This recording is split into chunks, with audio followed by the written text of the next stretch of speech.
मित्रांनो, जेव्हा संपूर्ण समाज स्त्री शिक्षणाच्या विरोधात उभा होता, जेव्हा स्वतःच्या हक्काच्या माणसांनी पाठ फिरवली आणि क्रांतीसूर्य महात्मा ज्योतिराव फुले व ज्ञानज्योती सावित्रीबाई फुले पुण्यातील गल्ल्यांमध्ये निवारा शोधत होते, नेमक्या अशा बिकट प्रसंगी एक धाडसी कुटुंब त्यांच्या मदतीला धावून आले.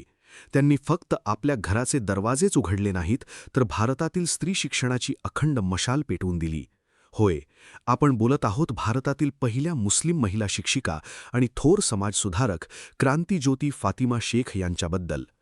आपल्या समाजसुधारक चॅनलवर आज आपण अशाच एका महान वीरांगनेचा इतिहास जाणून घेणार आहोत, जिने सनातन्यांच्या दगडफेकीला आणि शेणफेकीला न डगमगता मुलींना अक्षरांची ओळख करून दिली. सावित्रीबाईंच्या खांद्याला खांदा लावून आधुनिक शिक्षणाचा पाया रचला आणि धर्माच्या भिंती तोडून मानवतावाद हाच खरा धर्म मानला. इतिहासाच्या पानात प्रदीर्घ काळ उपेक्षित राहिलेला पण आजच्या प्रत्येक सुशिक्षित स्त्रीच्या आत्मसन्मानाचा पाया असलेल्या फातिमा शेख यांचा हा धगधगता संघर्ष आज आपण सविस्तर पाहणार आहोत. चला तर मग सुरू करूया. भाग 1. परिचय आणि पार्श्वभूमी. फातिमा शेख या भारतातील पहिल्या मुस्लिम महिला शिक्षिका आणि थोर समाजसुधारक होत्या. त्यांचा जन्म 9 जानेवारी 1831 रोजी झाला. ज्या काळात स्त्रियांच्या शिक्षणावर मोठी सामाजिक बंधने होती, अशा अत्यंत कठीण काळात त्यांनी शिक्षणाची मशाल हाती घेतली. फातिमा शेख या केवळ एक शिक्षिका नव्हत्या, तर त्या समता आणि न्यायासाठी लढणाऱ्या क्रांतीज्योती होत्या. त्यांनी महात्मा ज्योतिराव फुले आणि सावित्रीबाई फुले यांच्या खांद्याला खांदा लावून स्त्री शिक्षणाच्या चळवळीत मोलाचे योगदान दिले. त्यांचे कार्य आजही भारतातील कोट्यावधी मुलींना शिक्षणासाठी प्रेरित करणारे ठरत आहे. भाग 2. फुले दाम्पत्याला आधार. जेव्हा महात्मा फुले आणि सावित्रीबाईंनी मुलींची शाळा सुरू केली, तेव्हा त्यांना स्वतःच्या घरातून आणि समाजातून तीव्र विरोधाचा सामना करावा लागला. त्यांना राहते घर सोडावे लागले.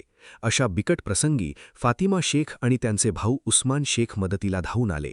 त्यांनी फुले दाम्पत्याला पुण्याच्या गंजपेठेतील आपल्या घरात आसरा दिला. इतकेच नाही, तर आपल्याच घरात मुलींची शाळा भरवण्यास परवानगी दिली.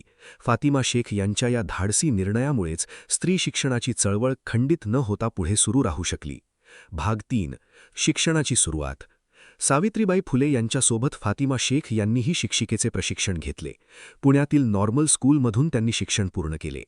फातिमा शेख यांनी केवळ स्वतः शिक्षण घेतले नाही, तर त्या काळातील प्रतिकूल परिस्थितीत इतर मुलींना शिकवण्यासाठी पुढाकार घेतला. एका मुस्लिम कुटुंबातील महिलेने शिक्षिका होणे ही त्या काळात मोठी क्रांती होती. त्यांनी समाजाच्या रूढी परंपरांना छेद देत ज्ञानाची द्वारे सर्वांसाठी खुली केली. सावित्रीबाई आणि फातिमा शेख या भारतातील पहिल्या महिला शिक्षिकांच्या जोडीने आधुनिक शिक्षणाचा पाया रचला. भाग 4. घरोघरी जाऊन प्रचार. मुलींना शाळेत आणणे हे त्या काळी सर्वात मोठे आवाहन होते.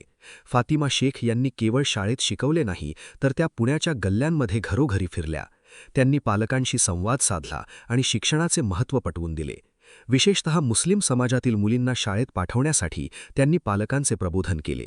लोकांच्या टोमण्यांना आणि विरोधाला न डगमगता त्या दररोज मैलोमैल चालून मुलींना शिक्षणाच्या प्रवाहात आणण्यासाठी प्रयत्न करत राहिल्या. त्यांच्या या चिकाटीमुळे अनेक मुलींना अक्षरांची ओळख झाली. भाग 5. सामाजिक बहिष्कार आणि संघर्ष. फातिमा शेख यांच्या कार्यामुळे सनातनी समाजात मोठा रोष निर्माण झाला होता. त्यांना आणि त्यांच्या भावाला समाजाच्या बहिष्काराला सामोरे जावे लागले. अनेकदा त्यांच्यावर दगडफेक करण्यात आली, शेण फेकली गेले आणि त्यांना धमकावण्यात आले. परंतु फातिमा शेख यांचा आत्मसन्मान आणि कार्यावरील निष्ठा अढळ होती. शिक्षण हा प्रत्येकाचा अधिकार आहे, या विचारावर त्या ठाम होत्या. त्यांनी धर्माच्या नावाखाली होणाऱ्या भेदभावाचा कडाडून विरोध केला आणि मानवतावादाचा मार्ग निवडला. हा संघर्ष केवळ शिक्षणासाठी नव्हता, तर तो मानवी हक्कांसाठी होता. भाग 6. बहुजन आणि अल्पसंख्याक शिक्षण. फातिमा शेख यांचे कार्य केवळ एका विशिष्ट वर्गापुरते मर्यादित नव्हते. त्यांनी बहुजन समाजातील मुलींसोबतच अल्पसंख्याक समाजातील मुलींच्या शिक्षणासाठी विशेष कष्ट घेतले. महात्मा फुलेंच्या सत्यशोधक समाजाचा विचारांचा त्यांच्यावर मोठा प्रभाव होता. जातीधर्माच्या पलीकडे जाऊन माणूस म्हणून सर्वांना समान संधी मिळावी, हा त्यांचा मुख्य उद्देश होता. त्यांनी चालवलेल्या शाळेत सर्व जाती धर्माच्या मुली एकत्र बसून शिक्षण घेत असत, जे त्या काळातील सामाजिक समतेचे एक उत्तम उदाहरण होते. भाग 7. सावित्रीबाईंसोबतची मैत्री. सावित्रीबाई फुले आणि फातिमा शेख यांच्यातील मैत्री ही केवळ 2 महिलांची मैत्री नव्हती, तर ती 2 क्रांतिकारकांची युती होती. या दोघींनी एकमेकींना मानसिक आणि सामाजिक आधार दिला. सावित्रीबाई जेव्हा आजारी असत किंवा इतर कामात व्यस्त असत तेव्हा फातेमा शेख पूर्ण जबाबदारीने शाळा चालवत असत. त्यांच्यातील हा समन्वय स्त्री शक्तीचे प्रतीक होता. एकमेकींच्या सहकार्याने त्यांनी महाराष्ट्रातील शिक्षणाची चळवळ जिवंत ठेवली.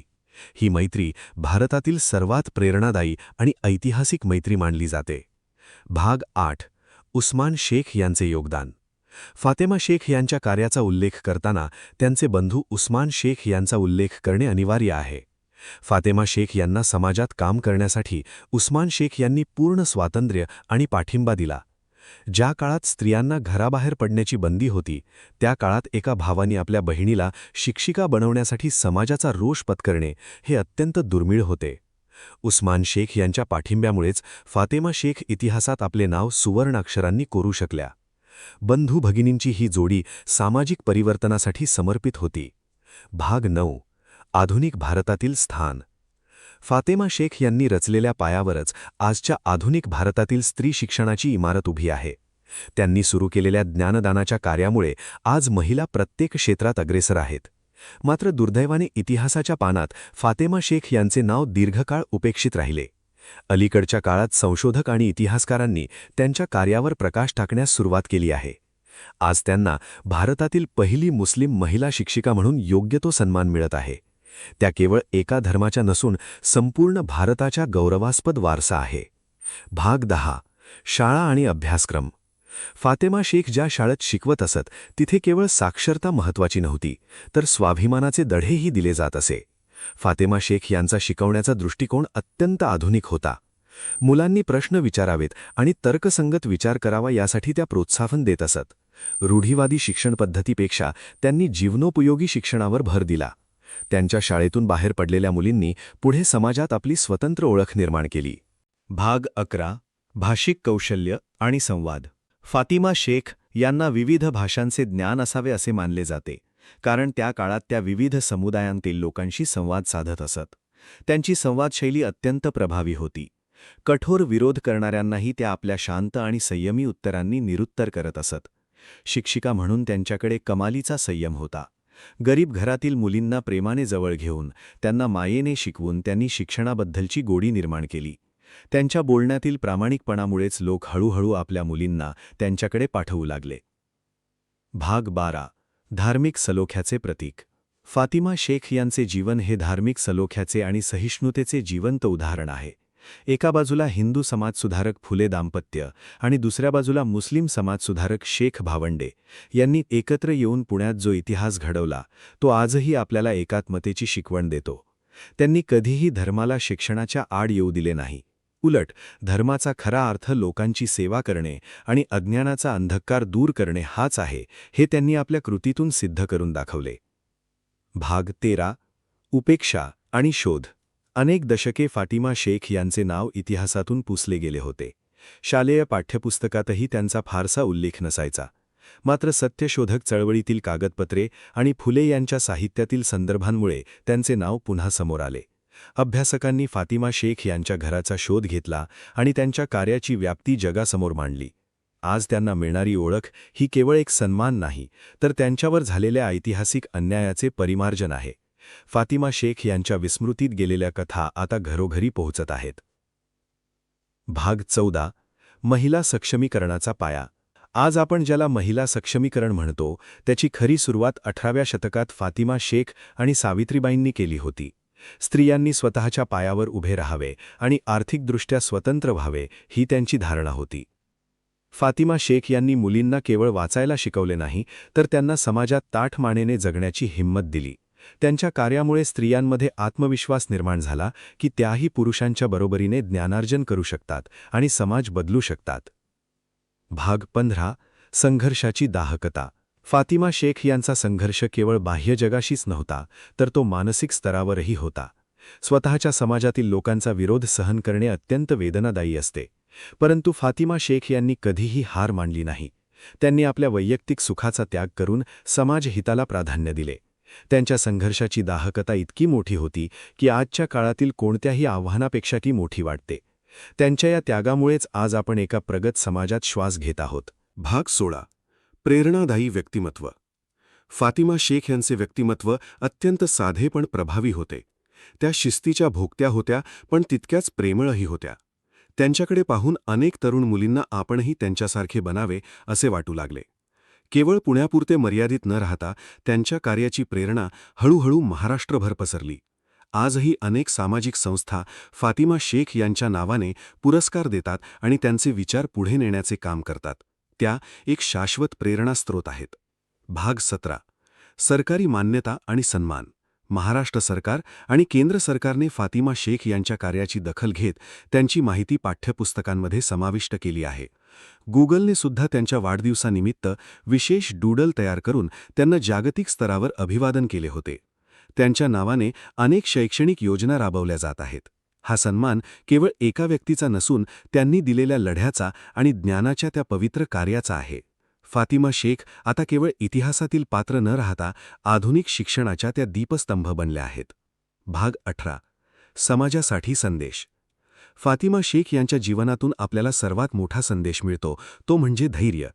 कितीही मोठा विरोध झाला तरी सत्याची साथ सोडू नये हे त्यांनी शिकवले.